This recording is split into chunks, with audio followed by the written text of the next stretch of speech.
Ζωσιμαία On Air. Ζωσιμαία On Air, καλώς ήρθατε σε ένα επεισόδιο αφιερωμένο στο θέατρο. Με αφορμή τον εορτασμό της Παγκόσμιας ημέρας Θεάτρου στις 27 Μαρτίου, έχουμε σήμερα καλεσμένο τον κύριο Αγγελόπουλο Τάσο, καλλιτεχνικό διευθυντή του ΔΠΘ Ιωαννίνων. Θα θέλετε να μας πείτε λίγα λόγια για εσάς? Να σας πω, καταρχάς να σας πω ότι σας ευχαριστώ πάρα πολύ για την πρόσκληση. Εκτιμώ πάρα πολύ αυτό που κάνετε και εκτιμώ πάρα πολύ και αυτές τις προσπάθειες οι οποίες προσπαθούν έτσι να φέρουν το θέατρο λίγο πιο κοντά στον κόσμο, να μιλήσουμε για το θέατρο και νομίζω ότι είναι πολύ σημαντικό αυτό που κάνει η Ζωσιμαία Βιβλιοθήκη. Για εμένα τι να σας πω. Τη σχέση σας λίγο έτσι με το θέατρο, ας πούμε. Ναι, τη σχέση μου με το θέατρο. Είμαι σκηνοθέτης, ίσως κάποιοι έχουν δει παραστάσεις μου. Έχω διδακτορικό στη θεατρολογία, είμαι απόφοιτος του τμήματος θεάτρου. Οπότε έχω και το θεωρητικό, ας το πούμε έτσι, background. Και εδώ και 6 μήνες υπηρετώ το ΔΠΘ Ιωαννίνων, προσπαθώντας να το βγάλω έτσι λίγο από την αφάνεια, ας το πω, και να το κάνουμε έτσι να πάει λίγο πιο μπροστά, έτσι όπως αξίζει σε αυτό το ιστορικό θέατρο. Πάρα πολύ ωραία.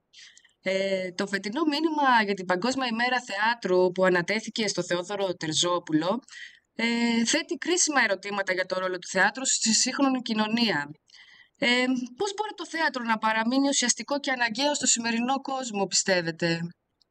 Ναι, καταρχάς είναι μεγάλη τιμή γιατί πρώτη φορά από το 1962, αν δεν απατώμε, που γράφεται το μήνυμα για την Παγκόσμια ημέρα Θεάτρου, που ανατίθεται σε κάποιον Έλληνα και μάλιστα σε ένα τόσο σημαντικό δημιουργό, το Θόδωρο Τερζόπουλο. Νομίζω ότι η απάντηση στο ερώτημά σου βρίσκεται μέσα στο ίδιο το μήνυμα. Ο Θόδωρος Τερζόπουλος γράφει ότι τελικά όλα αυτά τα ερωτήματα τα οποία μας απασχολούν σήμερα και για την οικολογική καταστροφή αλλά και για το πώς, για τη δημοκρατία, για την ελευθερία, για τα μέσα, στην πραγματικότητα είναι ερωτήματα που θα πρέπει να τα προβάλλει το θέατρο. Το θέατρο δεν είναι εδώ για να δίνει απαντήσεις. Το θέατρο είναι για να κάνει ερωτήσεις στην σύγχρονη κοινωνία. Δεν είναι πολιτική, δεν είναι, πώς το λένε, κάποιου άλλου τύπου, ας το πούμε, παρέμβασης, αλλά μπορεί να θέσει τα ερωτήματα και να κινητοποιήσει είτε συναισθηματικά είτε διανοητικά αυτούς που το βλέπουν, τους θεατές, ας το πούμε έτσι, είτε κατά μόνας είτε όλους μαζί, να αναρωτηθούν πάνω στα τεράστια προβλήματα της εποχής μας. Πολύ σύμφωνο μαζί σου, Τάσο. Μου επιτρέψεις τον ελληνικό? Βέβαια. Καλύτερα. Ωραία, χαίρομαι. Επίσης, μίλησε εμένα έτσι, μου έκανε εντύπωση αυτό, γιατί με ενδιαφέρει αυτό το κομμάτι πάρα πολύ. Έγραψε λοιπόν ότι το θέατρο είναι ένας χώρος συνύπαρξης των διαφορετικοτήτων. Ναι. Μπορούν τα θεατρικά κείμενα, γιατί και τα θεατρικά κείμενα παίζουν μεγάλο ρόλο, μπορούν τα θεατρικά κείμενα να αναδείξουν αυτή την πολυφωνία, να δημιουργήσουν γέφυρες ανάμεσα σε διαφορετικούς ανθρώπους και αφηγήσεις? Έχουμε κείμενα που το κάνουν αυτό πλέον?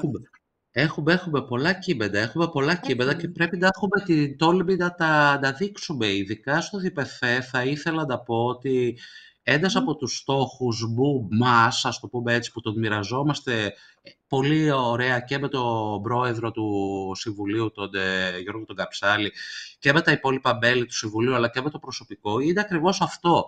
Να δώσουμε φωνή, να το πω έτσι, σε πολλούς διαφορετικούς ανθρώπους, πολλές διαφορετικές ομάδες ανθρώπων.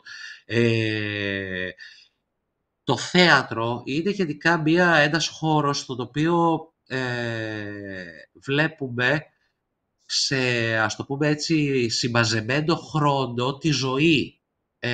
Η ζωή, ξέρεις, είναι η πραγματική ζωή, είναι αχαντής, είναι Πολύ ωραία το είπες. Ναι, είναι πολλές φορές χωρίς αιτία, ενώ στο θέατρο σε 2 ώρες μπορούμε ξαφνικά να δούμε αιτίες και αποτελέσματα, μπορούμε να ακούσουμε άλλες αφηγήσεις, τις οποίες δεν θα πέσουμε ποτέ ενδεχομένως μπροστά τους στην πραγματική μας ζωή, να δούμε ανθρώπους που δεν θα δούμε ποτέ στην Μμ. πραγματική μας ζωή. Γιατί όλοι κινούμαστε σε έναν πολύ περιορισμένο κύκλο και τώρα πια με τα μέσα κοινωνικής δικτύωσης σε ένα ακόμα πιο Μμ. μικρό κύκλο. Στο περιβόητο echo chamber που λέμε. Το θέατρο είναι εδώ Μμ. για να σου ανοίγει λίγο τον ορίζοντα. Είναι σαν ένα παράθυρο που το ανοίγεις και μπαίνει έτσι λίγο ένα φρέσκο αεράκι. Και πρέπει εδώ να ομολογήσω ότι ακόμα και αξενίζουν σε κάποιους οι επιλογές π.χ. που γίνονται στα κρατικά θέατρα, στο Εθνικό Θέατρο ή και στα ΔΠΘ ακόμα, στο δικό μας ΔΠΘ, θα πρέπει να καταλάβουν ότι είμαστε ένα κρατικό θέατρο, ένα κρατικώς επιχορηγούμενο θέατρο και άρα πρέπει μέσα σε εισαγωγικά να ανεβάσουμε στη σκηνή τους πάντες. Με βρίσκεται Από... απόλυτα σύμφωνη. Με βρίσκεις Ναι, απόλυτα σύμφωνη, Τάσο, σε αυτό. ναι. Συμφωνώ. Δηλαδή δεν είμαστε... Και αντίστροφα να προσπαθήσουμε να καλέσουμε ή να πάμε και εμείς στους πάντες να δούνε θέατρο. Μμ. Να μπλεχτούμε, να συνεργαστούμε, να συνδιαλλαγούμε και όπως λέω και στους φοιτητές μου, Μμ. να επικοινωνήσουμε τελικά. Αυτός Τι είναι ο άλλο, σκοπός του θεάτρου. τι άλλο είναι το θέατρο, βέβαια, εκτός από επικοινωνία, σωστά. Συμφωνούμε. Συμφωνούμε. Ακριβώς. Το θέατρο γενικά έχει έτσι ιστορικά λειτουργήσει ως καθρέφτης της κοινωνίας. Μμμ. Πιστεύετε ότι το σύγχρονο θέατρο έτσι ανταποκρίνεται, πιστεύεις δηλαδή, Τάσο, συγγνώμη, πάλι, Δεν πειράζει, δεν πειράζει. πιστεύεις ότι το σύγχρονο θέατρο ανταποκρίνεται στις προκλήσεις της εποχής, αυτό που είπες και στην αρχή, η κλιματική κρίση, η τεχνολογία, η αποξένωση, μπορεί το σύγχρονο θέατρο να κάνει μια αλλαγή, να επιφέρει μια αλλαγή έστω και σε έναν άνθρωπο? Αυτό δεν το ξέρουμε ποτέ ιστορικά. Δεν Μμ. έχουμε καταφέρει να το μετρήσουμε ποτέ ιστορικά. Θα θέλαμε πάρα πολύ να πιστεύουμε ότι όντως οι θεατές, έστω και ένας θεατής, επηρεάζεται από αυτό που βλέπει. Αλλά είναι κάτι το μη μετρήσιμο αυτό. Το θέατρο είναι εδώ για να κάνει τη δουλειά του. Και η δουλειά του Μμ. είναι ακριβώς να δείχνει αυτά τα προβλήματα, είναι να θέτει αυτά τα ερωτήματα της κλιματικής κρίσης, της τεράστιας, ας το πούμε έτσι, διείσδυσης των μέσων, όπως γράφει και ο Θεόδωρος Τερζόπουλος, που τελικά μας απομακρύνουν και από την αλήθεια και από τους άλλους, τα τεράστια πολιτικά και κοινωνικά προβλήματα. Και αν μου επιτρέπεις, θα έλεγα ότι είναι εδώ πέρα για να τραβάει και ένα φρέντο. Η εποχή μας τρέχει σαν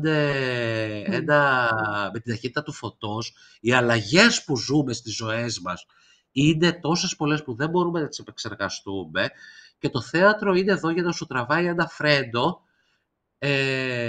και να σε βάλει λίγο, δεν θα πω μόνο τη λέξη να σκεφτείς, ούτε μόνο τη λέξη να αισθανθείς, θα πω τη λέξη να επικοινωνήσεις με αυτά που ζεις στη ζωή σου, την πραγματική, να τα δεις αυτό που είπα και πριν, λίγο πιο compact, λίγο πιο αργά, να τα επεξεργαστεί ο εγκέφαλός σου ή το συναίσθημά σου.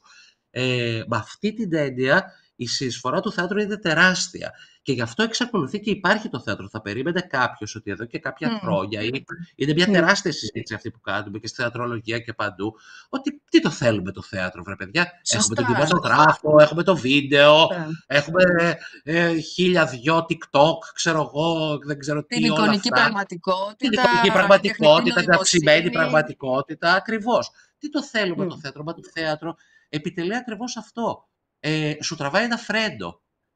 Σου τραβάει ένα φρέντο και σου τραβάει ένα φρέντο και σε βάζει σε μια διαδικασία να βρεθείς με άλλα σώματα, με άλλους ανθρώπους. Ακόμα και αν εσύ κάθεσαι από κάτω και οι ηθοποιοί είναι από πάνω, είναι ξαφνικά ζωντανοί άνθρωποι που θα σου μιλήσουν. Και αυτό υπάρχει μέσα στο DNA μας, εγώ θέλω να πιστεύω. Υπάρχει η αφήγηση, υπάρχει το να συναντιόμαστε και να μοιραζόμαστε ιστορίες, υπάρχει το να κάποιος να μου λέει κάτι και εγώ πιθανόν να διαφωνώ από κάτω ή πιθανόν να συμφωνώ ή πιθανόν να επηρεάζομαι από κάτω. Υπάρχει και θα υπάρχει νομίζω πάντα αυτή η λειτουργία. Και με αυτή την έννοια το θέατρο τελικά, ναι, συνδιαλέγεται με την κοινωνία με ένα τελείως διαφορετικό τρόπο από αυτό που κάνουν όλα αυτά τα τεχνολογικά, ας πούμε, μέσα αντίστοιχης διασκέδασης, τα παραστατικά τεχνολογικά μέσα, και γι' αυτό θα συνεχίσει να υπάρχει το θέατρο.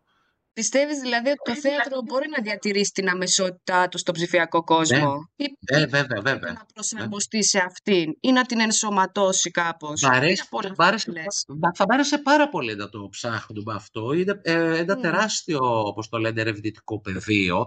Το πόσο μπορούμε να, σαν άνθρωποι που κάνουμε θέατρο, να ενσωματώσουμε τα ψηφιακά μέσα, τις τεχνολογικές εξελίξεις, τα πολυμέσα. Είναι ένα τεράστιο πεδίο, τεράστιο πραγματικά. Χωρίς όμως αυτό που είπες, να χάσουμε τελικά την ανθρώπινη επαφή, Μμ. το one-to-one άνθρωπος, να το πω έτσι, το one-to-one σώμα που αναπνέει. Με βρίσκει σύμφωνη, θα έλεγα. Παρ' όλα Χαίρομαι. αυτά, ξέρεις, ο ψηφιακός κόσμος είναι ένας Φυσικά, κόσμος τρέχει. έτσι, που σε ελκύει πάρα πολύ. Δεν είναι μόνο τα Βέβαια. παιδιά που τα ελκύει και εμάς, Όχι, τους ενήλικες. Δεν είναι δηλαδή, μην βέβαια. ρίχνουμε και όλο το βάρος στα παιδιά, ας πούμε, και στους εφήβους, Καθόλου. γιατί το ακούω συχνά αυτό να λέγεται. Ε, και εμείς ως ενήλικες, μια χαρά μας τραβάει το μάτι. Βέβαια, φυσικά. Εδώ πέρα θα πρέπει όλοι να αναρωτηθούμε για τα πίσω, όπως τα λέω εγώ, χαρακτηριστικά. Γιατί Μμ, μας αρέσει π.χ. μμ, ε, να, αυτό που λες, να μας τραβάει το μάτι κάτι. Θα μμ, φέρω ένα παράδειγμα. Είναι πάρα πολύ εύκολο. Ένα μμ. από τα χαρακτηριστικά του είναι ότι είναι πάρα πολύ εύκολο. Το έχουμε παντού. Ποιοι? Δηλαδή, όπου θέλουμε, έχουμε ένα κινητό και βλέπουμε ένα TikTok, ας πούμε. Οπότε είναι πάρα πολύ Γρήγορα, εύκολα προσβάσιμο. σωστά, Θα και πρέπει γρήγορα. και γρήγορο. Θα πρέπει λοιπόν να Μμ, αναρωτηθούμε εδώ πέρα για τέτοιου τύπου χαρακτηριστικά. μμ. Το θέατρο, από την πλευρά του, είναι τόσο προσβάσιμο ή έστω κάπως προσβάσιμο. Όχι τόσο, δεν μπορεί να είναι στο σπίτι του καθενός, αλλά Μμ. είναι τόσο προσβάσιμο. Και να κάνουμε αντίστοιχες δράσεις πάνω σε αυτά τα χαρακτηριστικά, δηλαδή να προσανατολιζόμαστε προς τα εκεί. Ή το θέατρο, πώς το λένε, αυτά όλα, το TikTok βίντεο, ας πούμε, τα ψηφιακά μέσα, Μμ. το Facebook, όλα Μμμ. αυτά.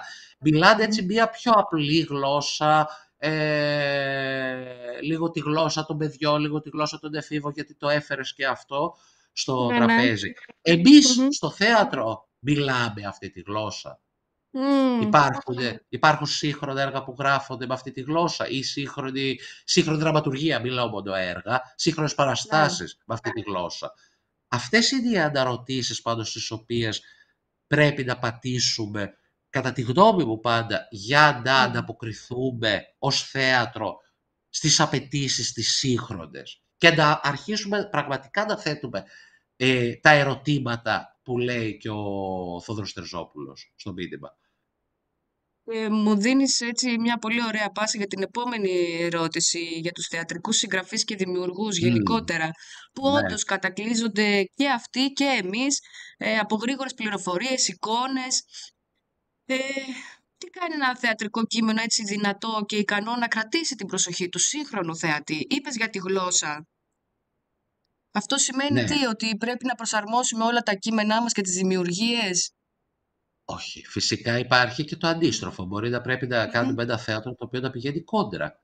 Όλα είναι Μμμ. ερωτήματα. Δεν υπάρχει σε Μμμ. κανένα λύση. Απλά πρέπει να ξέρουμε περίπου τι θέλουμε να ψάξουμε. Νομίζω ότι Μμ. αυτό έχει σχέση και με τους δημιουργούς. Η Μμ. πραγματική συγγραφή έργου, θα πρέπει να πούμε εδώ πέρα και στους ακροατές σας, αυτό που Μμ. έχουν στο μυαλό τους κάθεται ένας άνθρωπος, ας το πούμε στο γραφείο του, γράφει ένα Μμ. έργο, το δίνει μετά σε κάποιους και το ανεβάζουν. Αυτό το σύστημα έχει αρχίσει, πρέπει να ομολογήσουμε, να εκλείπει στη σύγχρονη εποχή. Αυτό που Μμμ. ισχύει και είναι λίγο πιο ευαίσθητο στις, ας πούμε, κοινωνικές ή πολιτικές ή όλες ανησυχίες, είναι ο συγγραφέας να βρίσκεται στην πρόβα, ο δραματουργός να βρίσκεται στην πρόβα και μαζί με τους ηθοποιούς, μαζί με τον σκηνοθέτη να συνθέτουν ένα κείμενο το οποίο τους ενδιαφέρει. Νομίζω ότι το κλειδί εδώ πέρα δεν είναι μόνο στη συμμετοχικότητα πια, αλλά είναι και στο πόσο ευαίσθητοι είναι όλοι αυτοί οι οποίοι συνεργάζονται να ακούσουν την εποχή ή να πάνε κόντρα αυτό που είπα στην εποχή. Εγώ θα Μμμ. ήθελα να δω πώς ένας άνθρωπος ο οποίος θέλει να γράψει, ας πούμε, ένα ποιητικό έργο, Μμμ. αυτό που λέμε με λίγο ποιητικό θέατρο, ας πούμε, σε μια εποχή που δεν χωράει η ποίηση όπως είναι η δική μας, που Μμ. φαίνεται να μην χωράει, πώς μπορεί να το διαχειριστεί αυτό το πράγμα. Και μια ομάδα πώς μπορεί να μας το προσφέρει έτσι, ώστε να αναρωτηθούμε, βρε παιδί μου, υπάρχει και ποίηση σε αυτόν τον κόσμο. Έτσι μου πάτησε σε ένα πολύ ευαίσθητο σημείο μου την ποίηση, γιατί την αγαπώ πάρα πολύ. Νιώθω ότι Όντως θα είμαστε σε ήταν έναν έτσι κόσμο αυτό. πολύ Νιώθω ότι είμαστε... ενδιαφέρουσα αυτή η Ναι. σύμπραξη θεάτρου και ποίησης. Εμένα θα με ενδιέφερε, ας πούμε, να δω μια τέτοια παράσταση, για να είμαι ειλικρινής. Μα το θέατρο, θα σου θυμίσω και στους ακροατές σου, ήταν, λέμε, ο ποιητής. Ξεκίνησε στην αρχαία Αθήνα, όντας ένα ποιητικό έργο στην πραγματικότητα. Για τον Ευρυπίδη, για τον Εσχύλο και για αυτούς τους λέμε ο ποιητής, δεν τους λέμε ο συγγραφέας. Εξακολουθούμε Σωστά, ακόμα και σωστά. τους λέμε έτσι. Είναι Σωστά. αλληλένδετη, πώς το λένε, είναι σαν γκρίκι μιας αλυσίδας η ποίηση και το θέατρο αυτή τη στιγμή. Και γενικώς είναι έτσι, ή πρέπει να είναι έτσι.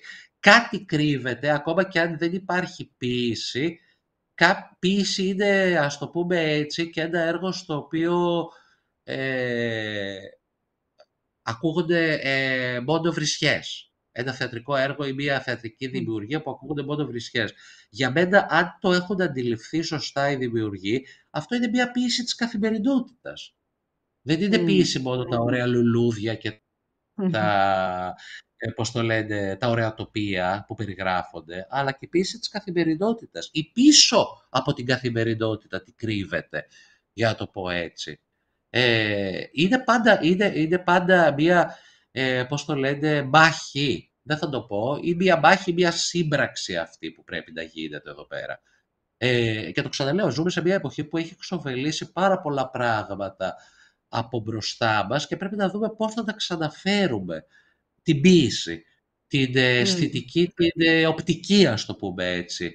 Περπατάμε στον δρόμο και βλέπουμε μόνο άσχημα μέσα σε εισαγωγικά πράγματα. Δεν εννοώ ότι πρέπει να βλέπουμε πίνακες. Και κάποια πράγματα είναι ωραία ακόμα και όταν είναι, ας το πούμε έτσι, διαλυμένα, λάθος, ερείπια. Αλλά κάτι να γίνεται, κάτι να συμβαίνει, να ξαναβάλουμε την τέχνη, το θέατρο στη ζωή μας. Σωστά, σωστά. Με βρίσκει σύμφωνη. Ε, Ο Θόδωρος Τερζόπουλος μιλά και για το θέατρο ως τρόπο καλλιέργειας της μνήμης και ανάληψης ηθικής και πολιτικής ευθύνης. Πώς μπορεί το θέατρο έτσι να γίνει εργαλείο κοινωνικής αφύπνισης, όχι μόνο σε ευρύτερο πεδίο, αλλά εγώ θα το θέσω έτσι και σε τοπικό επίπεδο, επειδή ακριβώς είσαι και καλλιτεχνικός διευθυντής του ΔΠΘ Ιωαννίνων. Θα πρέπει εδώ να αναρωτηθούμε τι είναι η μνήμη πρώτα, και Σωστά. τι μνήμη θέλουμε να καλλιεργήσουμε. Υπάρχει η προσωπική μας μνήμη, η οποία είναι κατά τη γνώμη μου θραύσματα, φλασάκια τα οποία θυμόμαστε. Υπάρχει και μία μνήμη, ας την πω έτσι, πολύ χοντρικά συλλογική και τοπικά συλλογική, όπως είπες και εσύ. Σωστά. Συμφωνώ. Έμαθα όταν ήρθα εδώ πέρα, όταν ήρθα στα Γιάννενα, θα φέρω ένα παράδειγμα για μια παράσταση περιπατητική, θα το πω κιόλας από ποιους, από το Γιάννη τον Κοντό, από την ομάδα του Γιάννη του Κοντού, η οποία μαζί με το κοινό πήγαινε σε κάποιους σταθμούς της πόλης των Ιωαννίνων και έλεγε ουσιαστικά την ιστορία των σταθμών αυτών, των χώρων αυτών. Η ιστορία αυτή έχει πολλές φορές χαθεί κάτω από στρώματα.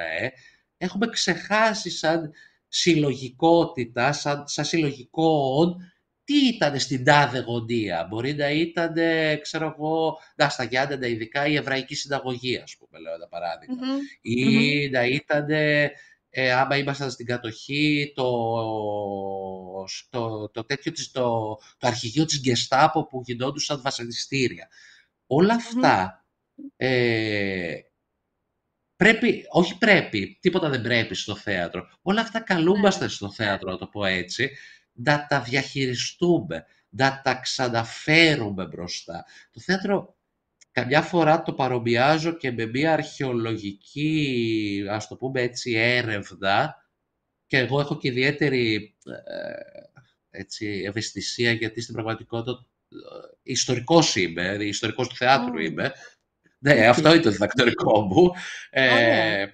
Ναι, έχω έτσι μια ιδιαίτερη ευαισθησία να ψάχνουμε, να βγάζουμε τα στρώματα, είτε τα στρώματα που καλύπτουμε τη μνήμη μας όλοι, είτε σε προσωπικό, αλλά και πολύ ωραία σε συλλογικό επίπεδο. Νομίζω Πολύ ωραία. ότι τέτοιου είδους, ας πούμε, όπως είπα για αυτή την παράσταση, τέτοιου είδους εργαλεία πια το σύγχρονο θέατρο μας δίνει. Το σύγχρονο θέατρο δεν είναι περιορισμένο σε ένα κουτί και σε ένα θεατρικό χώρο. Μπορεί να γίνει παντού και ξαφνικά να επανανοηματοδοτήσει έναν χώρο, έναν τόπο, να δώσει μια άλλη διάσταση είτε μνήμης είτε μέλλοντος σε κάπου που δεν σου περνάει καν από το μυαλό, σε κάτι το κοινό. Να πάρουμε δηλαδή κάτι και να το μετατρέψουμε σε κάτι άλλο. Πολύ ωραία άποψη, αν μου επιτρέπεις, και γενικά και εμένα μου αρέσουν έτσι οι παραστάσεις που ξεφεύγουν από τα όρια του θεάτρου, όχι ότι Ναι, και το θέατρο μου δίνει άλλη αίσθηση όταν είμαι στο εννοείται. κοινό. Πάντα πρέπει να Μου δίνει υπάρχει την και αυτό, το αίσθηση, λέμε. ναι, ναι, μου δίνει την αίσθηση Πάντα της πρέπει. εγκύτητας, ας πούμε, Ακριβώς. όντως, που το χρειαζόμαστε, αλλά και οι παραστάσεις που είναι σε εξωτερικούς χώρους με άλλη μορφή δίνουν κάτι το διαφορετικό. Παίρνεις και από το χώρο, όχι μόνο από τους Είναι ανθρώπους, για να είμαι ακριβώς. ειλικρινής. Θα το λέγαμε στη θεωρία του θεάτρου, το λένε ότι ο εξωτερικός χώρος ο οποίος κατοικείται από το θέατρο ονομάζεται πολλές φορές ως ο host, Μμ. κατάλαβες, Ναι, ναι, δεν μου έρχεται τώρα η ελληνική λέξη. δεν Είναι αυτός που πειράζει. μας φιλοξενεί, ο φιλοξενών, Μας ας πούμε. φιλοξενεί, σωστά, Είναι αυτός σωστά. που μας φιλοξενεί για λίγο και Μμμ. μας δίνει νέο νόημα, νέες ιδέες. Ασφαλώς πρέπει να υπάρχει και ας την πω έτσι μέσα σε πολλά εισαγωγικά, κλασική μορφή του θεάτρου. Πάμε στο Μμ. θέατρο μαζί με άλλους ανθρώπους, καθόμαστε, Μμ. σβήνουν τα φώτα, βλέπουμε ή κάποιους σε μια σκηνή ή μπροστά μας ή δίπλα μας ή πίσω μας ή δεν ξέρω πού. Γιατί αυτό είναι σαν να δημιουργούμε μια κοινότητα. Αλλά Σωστά. ασφαλώς η σύγχρονη εποχή μας δείχνει και το δρόμο και έχουν γίνει αυτά τα πειράματα, γίνονται τέτοιες παραστάσεις. Θέλουμε στο επίπεδο να κάνουμε τέτοιες παραστάσεις, να πάμε και εμείς στην κοινότητα, να ανοίξουμε, να δημιουργήσουμε άλλες κοινότητες, για να το πω έτσι. Πολύ ωραία. Πολύ χαίρομαι γι' αυτό. Ε, Έτσι, αν μπορούσες να περάσεις ένα μήνυμα στο σημερινό κοινό για τη σημασία του θεάτρου στη ζωή μας, ποιο θα ήταν αυτό? Α, θα πρέπει να Έτσι, για σκεφτώ να πρώτα ποια κλείσουμε, είναι η ποιο θα σημασία ήταν του το θεάτρου. μήνυμα? Πρέπει να σκεφτώ πρώτα ποια είναι η σημασία του θεάτρου στη δική μου ζωή και σε όλων Α, μας. σωστά. Γιατί ξέρεις, μ' αρέσει λίγο να αμφισβητώ τα πάντα μέσα μου. Η σημασία του θεάτρου είναι αυτή που είπα. Είναι Μμ. σε έναν κόσμο που λείπουν πάρα πολλά πράγματα από το να, από το να βρεθώ με κάποιον άλλον άνθρωπο, από την ποίηση που λέγαμε πριν, από Μμ. την ομορφιά, από το χρόνο, να μου δοθεί ένας χρόνος παύσης, ας το πω έτσι, να σκεφτώ ή να αισθανθώ κάποια πράγματα. Αυτό νομίζω ότι είναι το θέατρο. Αυτό δηλαδή είναι η σημασία που μπορεί κάποιος να αντλήσει από την επαφή του, όποια και αν είναι αυτή, με το θέατρο. Ε, Πολλές φορές ξενίζει αυτή η σημασία της επικοινωνίας. Πολλές φορές Μμ. φαίνεται να είναι, να μην υπάρχει, αυτό το νήμα που μας συνδέει να σπάει, να καίγεται.